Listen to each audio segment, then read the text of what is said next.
السلام عليكم يا شباب، راح نشرح بهذا الفيديو طريقة تسجيل حساب على منصة جارفيس آي. تمام. في البداية راح تكون الواجهة بهذا الشكل. نحن نضغط على الكرة اللي على اليمين من فوق حتى نغير اللغة من الإنجليزي للغة العربية بهذا الشكل. نختار العربي، تغيرت عندنا اللغة. بنجي على رقم الهاتف اللي زائد هذا. تمام. بنحط نداء مثلا سوريا 963، نعطيها بحث. هاي طلعت عندنا،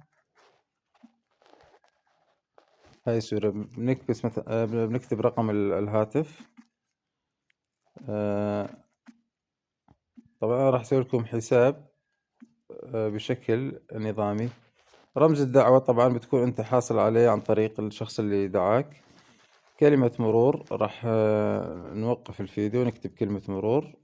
طبعا كلمة المرور بتكون أرقام زائد أحرف. راح نوقف الفيديو مؤقت.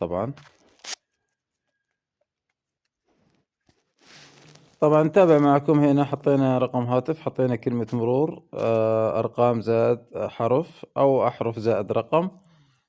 نفعل تبعت العين هاي، نتأكد إنه كلمة المرور مطابقة بالخانتين. بنعطيه التسجيل. يعني مثل ما تلاحظون فتحت عندنا المنصة، يطلعنا الحدث الحالي الموجود. في خطوات يعني ضرورية لازم أنت تساويها أول ما تنشئ الحساب. بتروح